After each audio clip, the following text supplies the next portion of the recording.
Ele está à frente de decisões que impactam a vida de milhões de capixabas. No comando do Espírito Santo, lida com temas sensíveis e urgentes: saúde, educação, política, economia. Mas hoje nós vamos além do gabinete. O Jornal da TV Vitória veio até o Parque Cultural Casa do Governador para uma conversa franca e direta com o governador Renato Casagrande. Como que ele avalia essa gestão? O que vem pela frente e mais? Como será que é o governador fora da política? O dia a dia? Vamos bater um papo agora nessa entrevista exclusiva. E para essa conversa comigo, eu conto com o meu amigo Edu Kopernik, que é editor de economia do Folha Vitória, apresentador também do programa Valores. Obrigada, Edu, pela parceria. Valeu, Ju, tamo junto. Vamos entrevistar um homem aqui. Vamos embora, que tem muita coisa pra gente falar. Obrigada, governador, por receber obrigado, a gente Juliana, aqui. obrigado, Edu. Obrigado a todos vocês. E num cantinho super especial, né? Sim. Parque Cultural Casa do Governador. Parque Cultural Casa do Governador aberto todos os dias. E nesses dias de férias, então, aí é que as pessoas vêm para cá mesmo. Pois é, então vamos passeando e conversando. É um espaço realmente que, assim, é inspirador. A gente está aqui, mas tem um monte de gente circulando, férias de julho, um ambiente bom. Agora, falando em ambiente, a gente está num momento bem complicado da economia. O presidente dos Estados Unidos anunciou aquele tarifaço 50% sobre produtos brasileiros. Como que o senhor recebeu essa notícia? Porque o Espírito Santo, ele exporta muito. Exporta muito, e de tudo que a gente exporta, 30% vai para os Estados Unidos. Então, assim, mantida a tarifa de 50% é um prejuízo grande para muitos setores. O setor do aço, por exemplo, da celulose, de pedras ornamentais, de café, de outros produtos da agricultura, como gengibre, macadâmia e outros produtos. Então, a gente está muito preocupado, tanto é que o presidente Lula esteve aqui na semana passada, eu estive logo na outra semana com o vice-presidente Alckmin, pedi para incorporar o setor de roças ornamentais na conversa que o vice-presidente está fazendo com os setores da economia.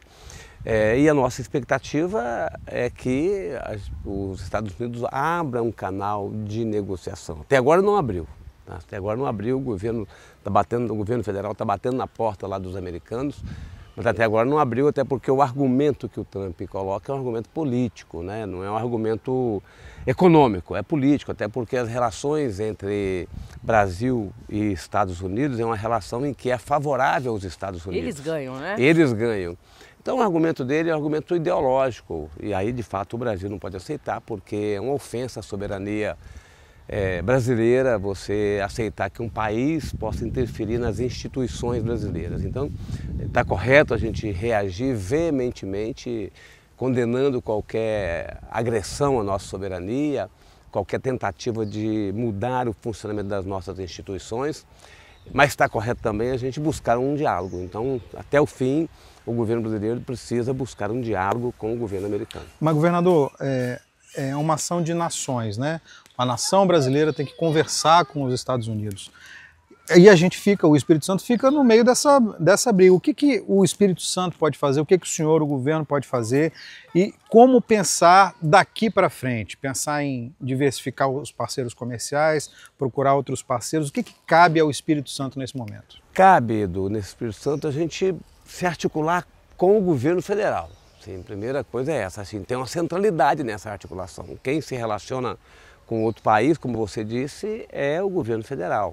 Então foi o que eu fiz, conversei com o presidente, conversei com o vice-presidente, e cabe também, nós pedimos aos setores econômicos do nosso estado, que tem relação com os setores econômicos dos Estados Unidos, para pedir a eles lá que possa ter alguma relação e algum contato com alguma liderança americana do governo Trump que possa então dizer, olha, assim, vai ser ruim para o Brasil, mas vai ser ruim para os americanos também, porque assim, se é ruim para nós aqui no Brasil, porque a gente tem de fato uma relação muito forte com os Estados Unidos, essa relação é de muitos anos, de séculos.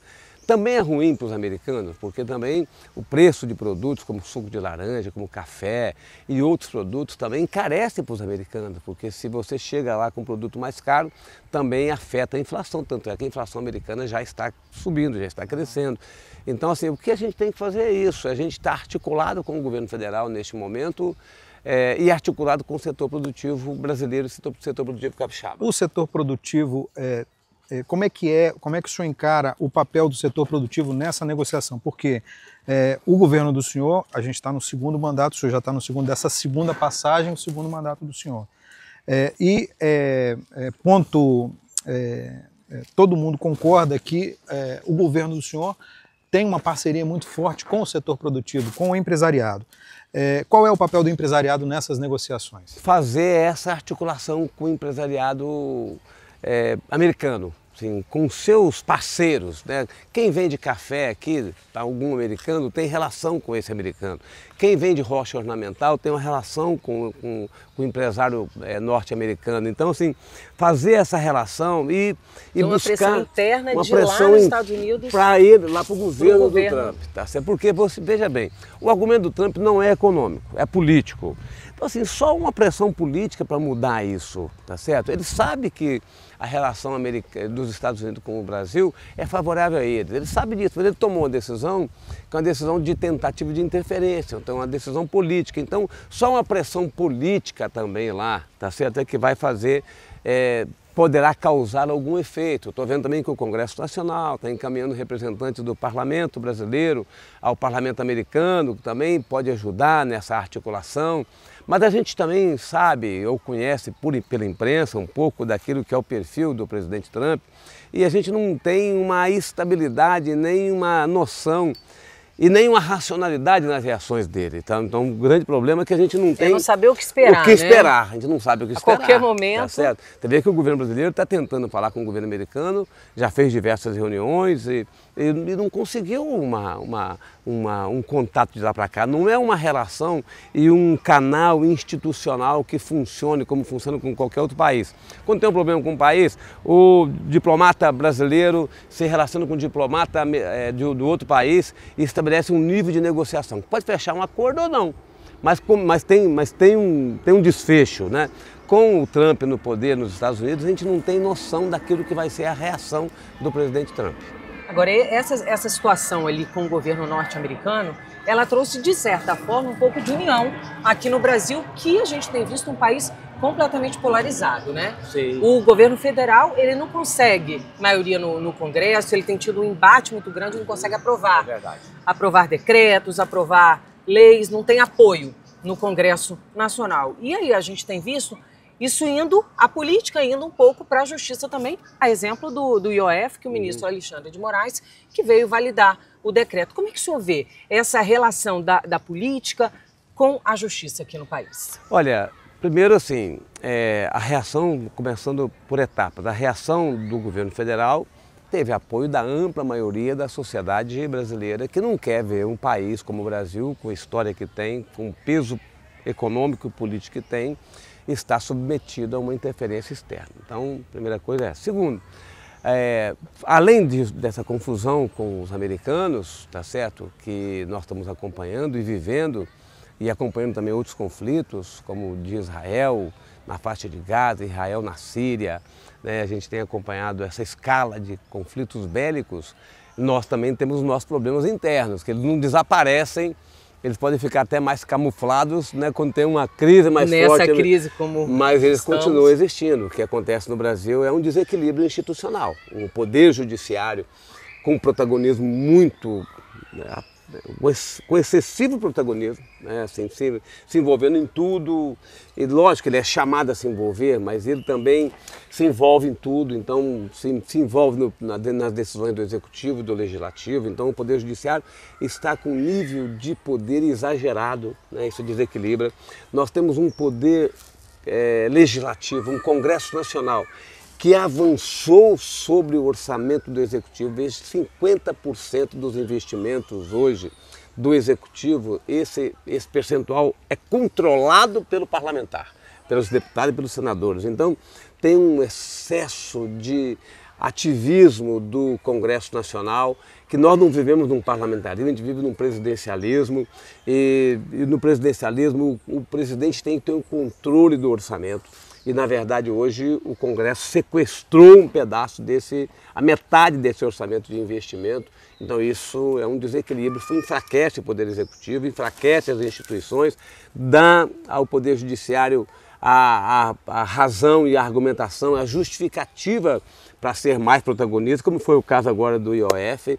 Então, assim, esse desequilíbrio, é preciso que o presidente da República chame uma concertação, chame o presidente do Supremo, chame o presidente da Câmara e do Senado, para a gente tentar ver se a gente no tempo possa ir ajustando esses desvios que nós tivemos. O desvio do Congresso Nacional e o poder do Congresso Nacional se estabeleceu porque nós tivemos, no final do governo da presidente Dilma, uma presidente que se enfraqueceu.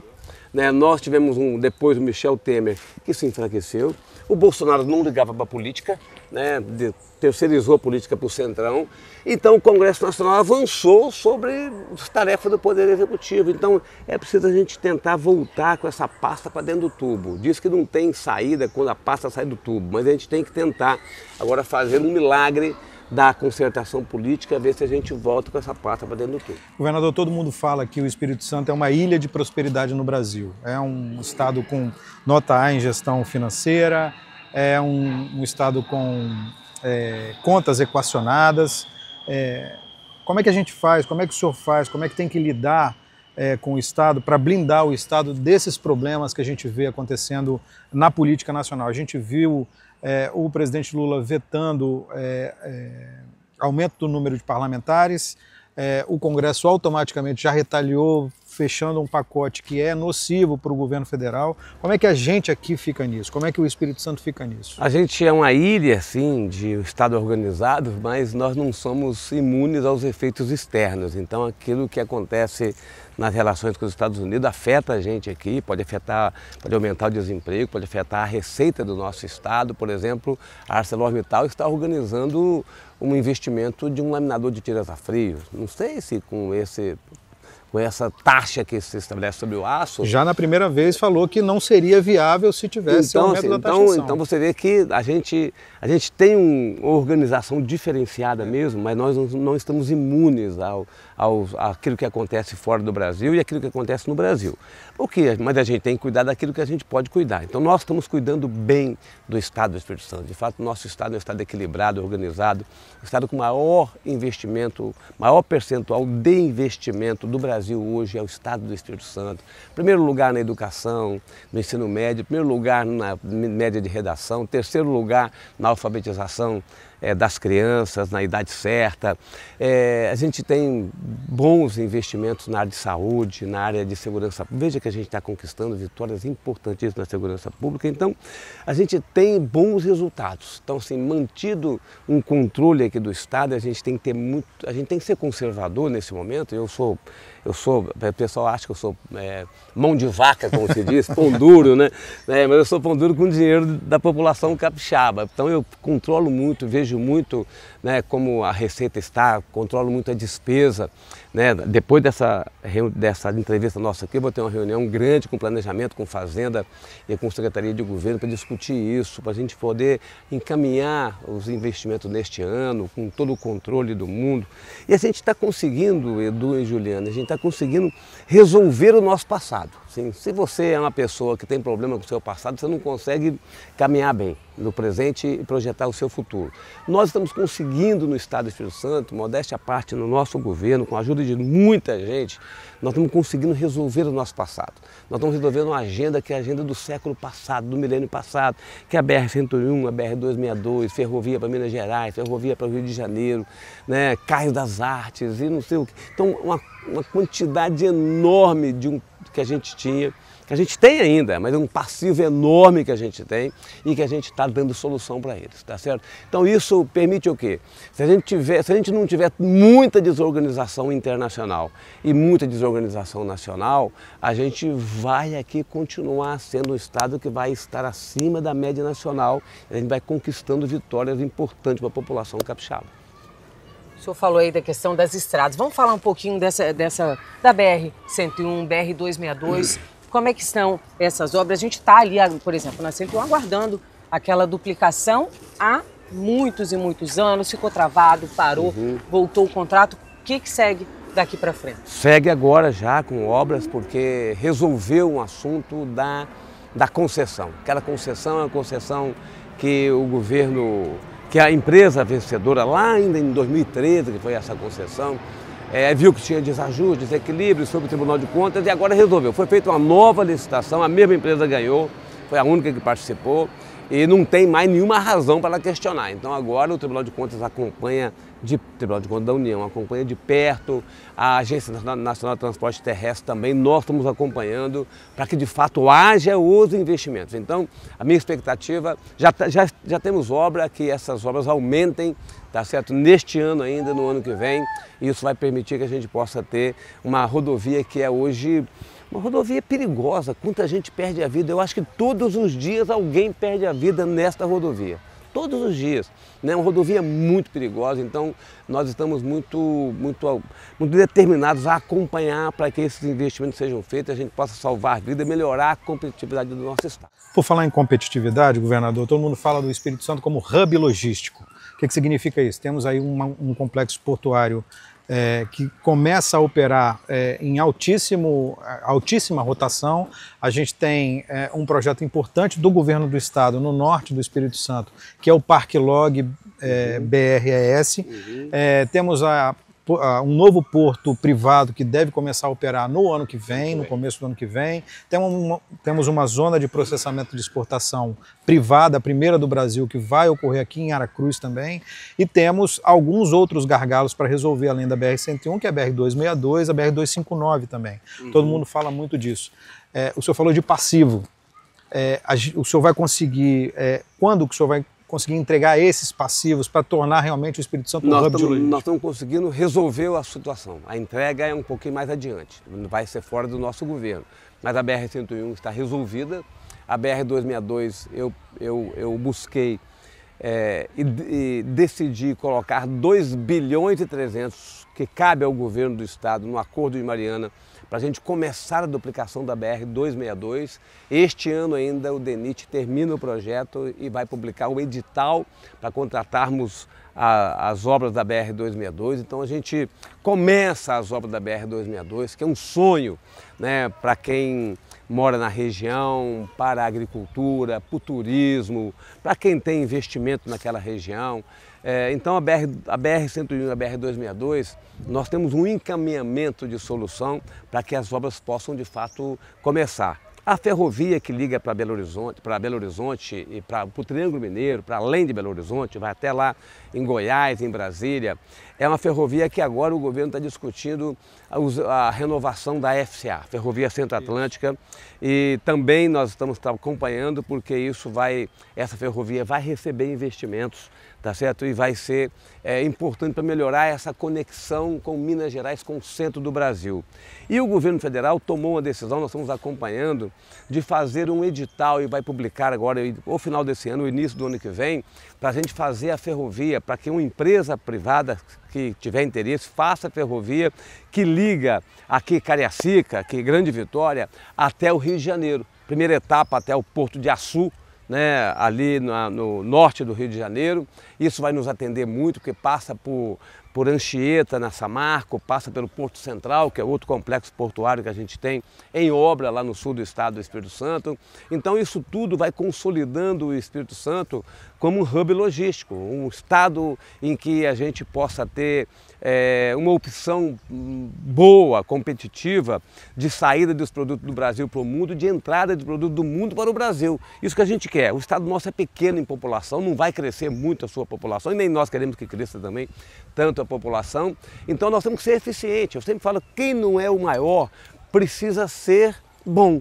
Né? Quem não é o maior precisa ser bom. A gente tem que ser competitivo, eficiente, a gente tem que estar trabalhando muito para que a gente possa ser diferenciado no Brasil. Falando aí nessa eficiência, vamos puxar para a mobilidade? A gente está aqui em Vila Velha. Quem sai de Vila Velha, dependendo do horário para ir para Vitória, pode esperar. O trânsito fica travado. Esse é um grande problema, é uma reclamação, inclusive, da população de Vila Velha, e as cidades estão crescendo, né? Desenvolvendo, população aumentando, mais carros circulando nas ruas. Como é que fica essa mobilidade do Espírito Santo? Como que o Estado pode contribuir? Só Vila Velha, a gente tem aí Cariacica, Vitória também. Serra é complicado, o trânsito nos horários de pico. Quem sai de Vitória para Serra, a gente tem os colegas que demoram hora para chegar dependendo da hora, de fato, é muito tempo. Nós já fizemos, estamos fazendo muito investimento. Só recuperando aqui um pouquinho, porque é bom a gente recuperar para a gente poder ir lembrando. Olha, nós fizemos e concluímos a Leitão da Silva. Estava agarrada quando eu cheguei em 2019, concluímos a Leitão da Silva. Nós fizemos o Portal do Príncipe, importantíssimo, tá certo?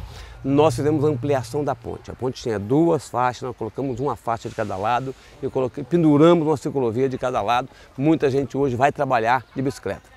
Nós montamos o aquaviário, que não existia, hoje muita gente vai trabalhar e vai passear de aquaviário, estamos ampliando o aquaviário. Nós fizemos o complexo viário de Carapina, fizemos mais um viaduto, ampliamos ali a reta do aeroporto, que é a rodovia das Paneleiras agora, fizemos aquele investimento. Nós fizemos a Abdo Saad lá em Jacaraípe, nós fizemos a 388, que liga a região 5 de Vila Velha até Amarelos, em Guarapari.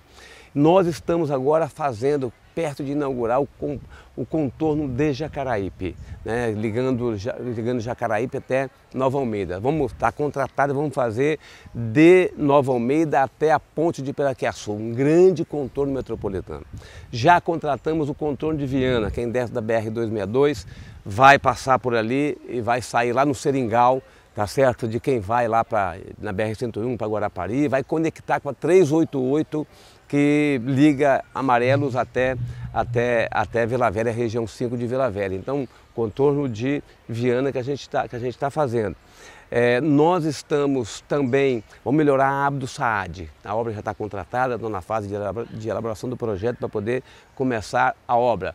Já contratamos, se está também em fase de projeto, a via expressa, o corredor de ônibus que liga aqui Vila Velha até Cariacica, uma nova alça na segunda ponte, então são investimentos importantíssimos. Fizemos a Avenida América, lembra da Avenida América? Tinha aquele valão, é outra realidade, completamente outra realidade.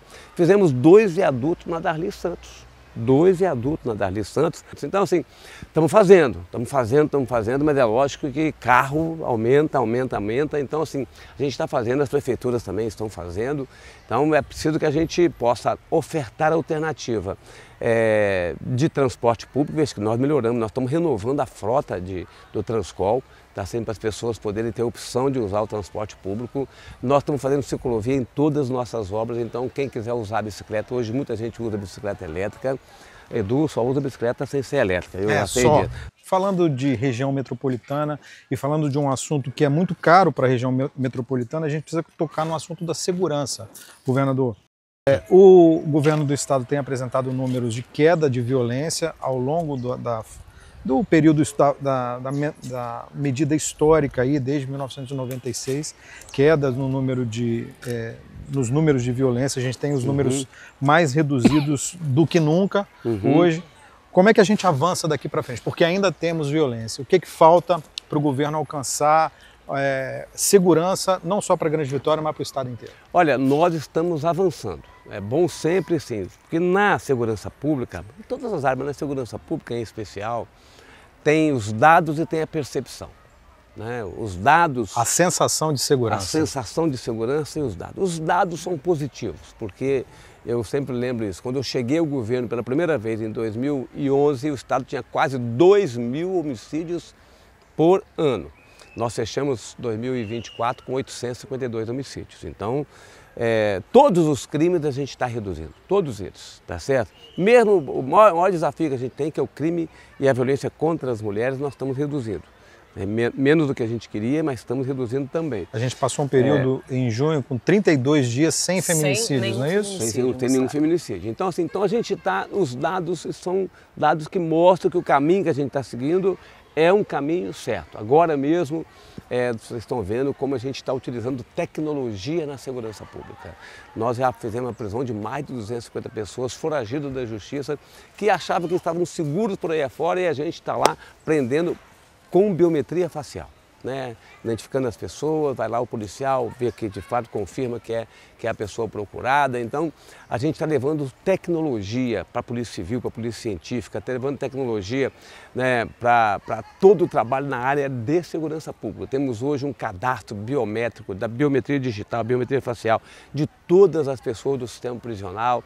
Temos hoje mais de 3 milhões de pessoas na nossa base de dados hoje dos capixabas, para a gente poder identificar pessoas perdidas, pessoas procuradas pela justiça. Então, Nós estamos apertando o cerco, tanto é que este ano, neste ano, nos 6 primeiros meses desse ano, nós já reduzimos quando comparado com os 6 primeiros meses do ano passado, que foi o melhor ano da série histórica. Vamos agora, nesses próximos dias, inaugurar os totens. Nós estamos colocando 40 totens. Vamos inaugurar os primeiros nesses próximos dias, agora lá em Cariacica, na Expedito Garcia, que é uma presença policial, né, presença de segurança pública, de um aparato de segurança pública nos locais de maior incidência de crime contra o patrimônio. Né? Então nós estamos fazendo isso. Então o governo está fazendo um investimento forte em tecnologia e nós tomamos uma decisão, nós migramos uma segurança pública analógica para uma segurança pública digital.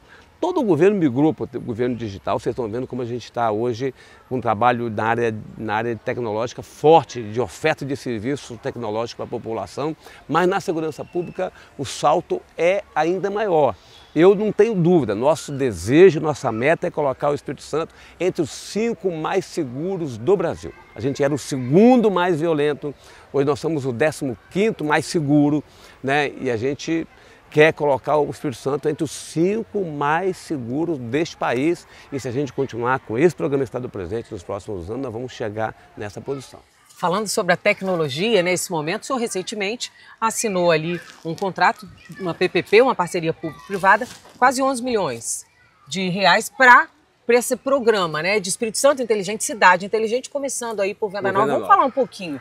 Esse é um programa muito, muito bom, porque a gente fez uma parceria com o Instituto Mineiro, que elabora os projetos de PPP dos municípios, quem tem interesse, e o Bandes estrutura a PPP, o Bandes não estruturava a parceria público-privada, que é o projeto para poder colocar em licitação. Então o Bandes se especializou, né, para fazer parceria público-privada. Então, assim, começamos, o primeiro foi Venda Nova do Imigrante. Assim, o que é uma cidade inteligente? As pessoas estão em casa assim, o que é, governador, uma cidade inteligente? Cidade inteligente é, primeiro, você ofertar esse serviço para a população. E quais são esses serviços? Primeiro, assim, energia renovável. Energia renovável. Então, você ter uma geração, uma produção de energia contratada pelo município. Então, a energia gasta na Prefeitura de Venda Nova e na iluminação pública vai ser gerada por uma fonte de energia solar. Né? Então, eu tenho lá um local de produção de energia solar. A empresa vencedora tem que montar, tem que comprar essa energia renovável. Trocar as lâmpadas tradicionais para lâmpadas a LED. Então isso economiza, isso ilumina mais e economiza. Então esse é o primeiro item. Segundo item, colocar fibra ótica em todo o município, da área urbana do município. Fibra ótica, o que é fibra ótica? Por onde circulam os dados, tá certo? Onde você pode ter, por exemplo, colocar uma câmera para poder fazer, né, toda a vigilância de uma região. Então fibra ótica e câmeras de vídeo monitoramento. Tá? O outro ponto, Wi-Fi nos principais pontos da cidade. Wi-Fi livre, de graça, né, para as pessoas poderem usar. Então tudo isso se transforma numa cidade inteligente, porque a hora que você tem a infraestrutura, tem a fibra ótica, por exemplo, você pode ter outros serviços, né, na área tecnológica. Então isso que eu componho a cidade inteligente. A primeira foi Venda Nova, está pronto para ir para o edital, nós vamos publicar o edital nos próximos dias. Afonso Cláudio, Vargem Alta e Alegre, né, mais 3 cidades. E tem mais 20 cidades que estão também elaborando projeto, que o Bandes está elaborando projeto. Então, a gente quer chegar a isso em todos os municípios, com essa comodidade, com esse serviço. Então, é isso que a gente deseja, isso que nós estamos fazendo. O governador, o senhor citou aí Venda Nova do Imigrante, citou cidades da região serrana, regiões turísticas do Espírito Santo. E o senhor fala reiteradamente que o turismo é a chave para o Espírito Santo vencer a reforma tributária até 2032, o último ano. A partir de 2033, o Estado não terá incentivos fiscais e perderá muito com isso. A chave para isso, segundo o senhor mesmo, uma das chaves é explorar o turismo. A outra é a logística, que nós já tratamos dela aqui. Isso. O comércio internacional, para nós, é forte, o Estado pode ser essa nossa plataforma, né, de se relacionar com o mundo. A gente tem que ter bom porto, boas rodovias, boas ferrovias, boa infraestrutura tecnológica, bons profissionais sendo formados. Então isso tudo compõe um pilar, que é o pilar da logística, que é fundamental para nós. O outro é o turismo. Se a gente tem um estado pequeno em população, qual é o jeito de você aumentar o consumo aqui? Além de melhorar a vida da população, o jeito de aumentar o consumo é você trazendo gente para cá. Tá? E quem vem ao Espírito Santo, né, se encanta com o Espírito Santo. Esse é um ponto. Então, assim, o Espírito Santo era até pouco tempo o segredo mais bem guardado do Brasil. É verdade. Tá certo? Hoje em dia não, hoje as pessoas estão vindo, nós estamos crescendo mais do que, né, o Brasil cresce no turismo, a gente está recebendo muita gente, a movimentação do aeroporto está aumentando, na rodoviária está aumentando, tá certo? Então, assim, a gente está sendo descoberto. O que a gente está fazendo agora? O Estado hoje é um Estado respeitado no Brasil. O Estado até pouco tempo era um Estado que tinha, assim, uma imagem ruim. Tinha imagem ruim, vamos ser francos, nosso Estado tinha uma imagem ruim.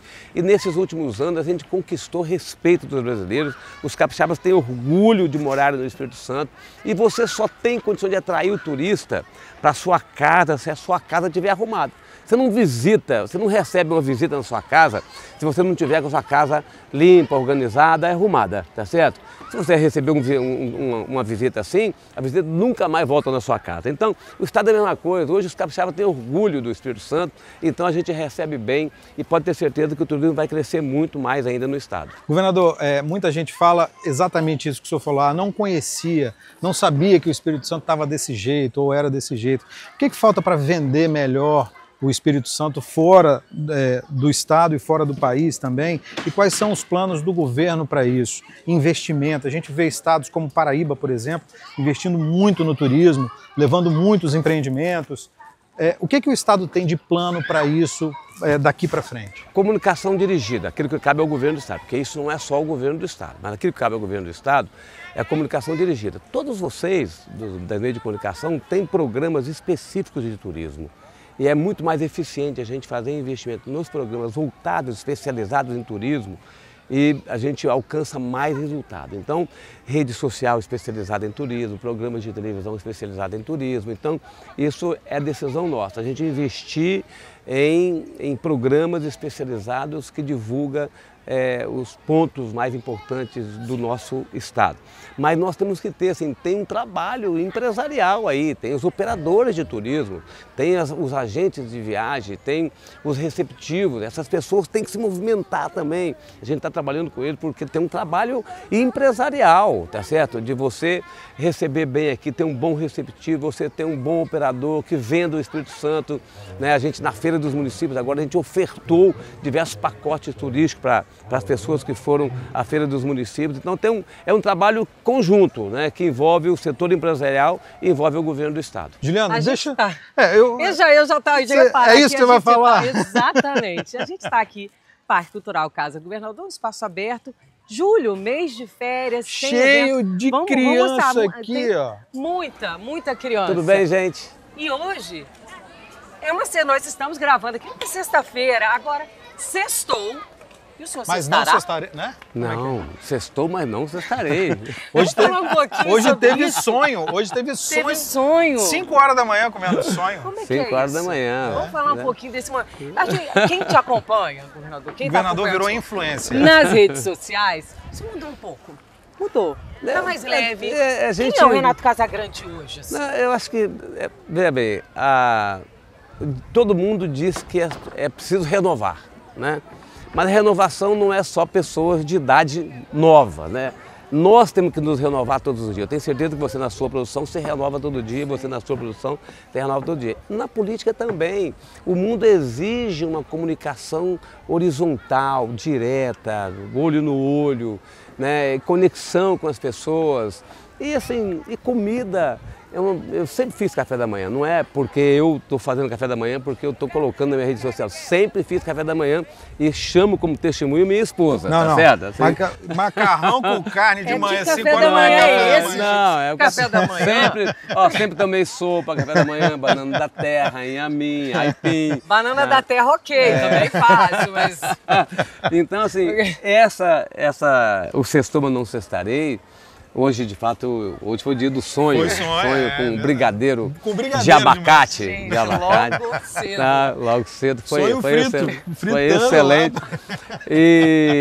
Mas faz uma conexão, porque as pessoas as pessoas gostam de cozinhar, muita gente gosta de cozinhar. Do mesmo jeito que a corrida.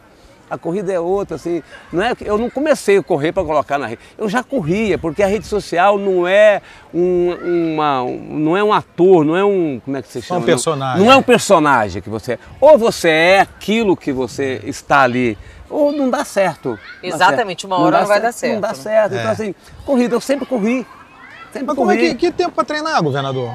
5 horas da manhã, ué. Todo dia, não? Não, todo dia não. Segunda, quarta e sexta. Tá? Corrida E final de semana, né? Final de semana também, né? E nessa fase de influencer, nessa fase mais leve de atleta, tem um detalhe também, tem um momento da vida do senhor que a gente vem acompanhando também. E hoje nós presenciamos aqui seus netos. Ah, isso sim. Aí que é mais coisa difícil, boa. ser Falou de governador coisa ou boa. ser vô? É. Não, as duas coisas são boas. As duas coisas são boas. Eu gosto muito de governar o Estado, gosto muito da administração pública, mas os netos são presente de Deus, né? Presente de Deus. É maravilha. E assim, Criança, passou, tudo de bom. Criança, tudo de bom. Passou o Cauã aqui na motoca, você já estava no meio, vai sair, já vai, porque muda, gente. Muda. A gente fica com vontade de ver todo dia. A gente não vê todo dia, porque hoje tem essa movimentação aqui, tem um programa de criança, infância aqui. A Mila, minha filha, trouxe eles, mas dá vontade de ver todo dia, né? Então vocês vão ser avós, vocês são do negócio. Pai. Daqui a pouco vocês vão ser avós também, e de fato o neto é muito bom. E a sensação, assim, para você, essa coisa do neto, você tenta hoje, governador, o senhor tenta, às vezes sair, acabar logo um compromisso mais cedo, porque você quer ir para casa, vai dar tempo de ver os netinhos, estar com eles, levar para passear? Hoje, por exemplo, hoje não estava programado para vir aqui, mas como eu fiquei aqui por causa da entrevista, aí chamei Mila para vir aqui, para ver eles. Então, assim, sempre tenta organizar um pouquinho para a gente poder dar um abraço e um beijo neles. Governador, um monte de beijo, que eu gosto de beijar, um monte de beijo. Muito beijo. Essa leveza ajuda no dia a dia, porque agora a gente fala de um assunto espinhoso. A gente está num ano pré-eleições. A movimentação eleitoral já começou.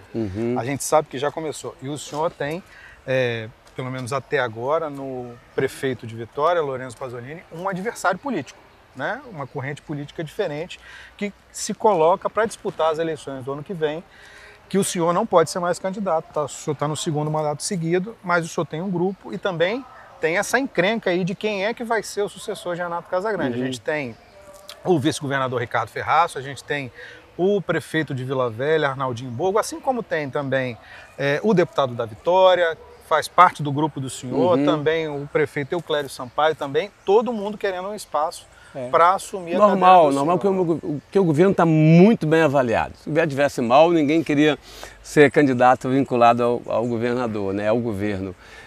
Mas assim, a leveza ajuda, porque a gente tem que entender também que a gente tem que fazer a parte da gente.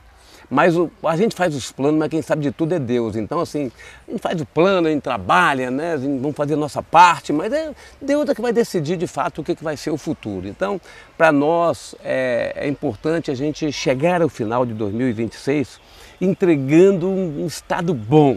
Né? Bom, é isso que focado nisso, focado inteiramente nisso. E é lógico que se eu saio, porque eu tenho dois caminhos, vou decidir só no ano que vem. Eu posso ficar no governo até o final do governo, ou posso ser candidato ao Senado. Se eu saio para ser candidato ao Senado, o Ricardo assume o governo. Ele assumindo o governo, ele tem o direito de querer ser candidato a governador ou não. Só se ele não quiser ser candidato a governador, tá certo? Então, assim, nós temos o Ricardo, que é um candidato preferencial, nós temos figuras importantes como Arnaldinho, como o da Vitória, como o Euclério, como o Sérgio Vidigal, Gilson Daniel, que são figuras importantíssimas, tá certo? Que também podem ser, qualquer um dessas podem também ser candidato ao governo, será candidato competitivo com apoio do governo, tá certo? Pode ter certeza disso. Mas o Ricardo tem essa preferência pela posição que ele está exercendo hoje. Então, a gente tem que fazer a nossa parte, mas não pode também ficar desesperado e ansioso, porque a gente tem que entregar também, fazer a nossa parte e entregar na mão de Deus. para resolver. Lorenzo Pasolini é o principal adversário do senhor? O que o senhor pensa de Lorenzo Pasolini? Não sei se ele é o principal adversário, não sei se ele vai ser candidato. Tem que esperar um pouco o tempo passar, tá certo? Assim, eu não tenho nada contra o prefeito de Vitória, tá certo? Assim, tenho uma relação institucional com ele. Ele se afastou, ele quis se afastar, um dia ele tomou a decisão de fazer críticas à minha pessoa diretamente, tá certo? Não, assim, mas eu não tenho nada contra, o que puder fazer em parceria, eu faço em parceria, então eu procuro levar a minha vida, mesmo aquelas pessoas que querem estar afastadas de mim, eu procuro não agredi-las, tá certo? Porque é um método meu, é um jeito meu, não é um jeito natural. Nós estamos falando agora aqui de como as pessoas são, assim, que rede social só funciona se você ali transmitir aquilo que você é, né? Então eu também não sei trabalhar na política fazendo agressão às pessoas. Então vocês nunca me viram agredir o prefeito Pasolini, nem vão me ver fazer esse tipo de agressão. Ele toma a decisão que ele achar mais adequada. Para mim não tem adversário. Se alguém quiser ser meu adversário, é uma decisão que ele tomou. Agora, só para a gente fechar, o senhor comentou aqui essa questão do apoio aí para o próximo governador, mas a gente tem eleição, o senhor já adiantou nas possibilidades. O senhor vem a candidato?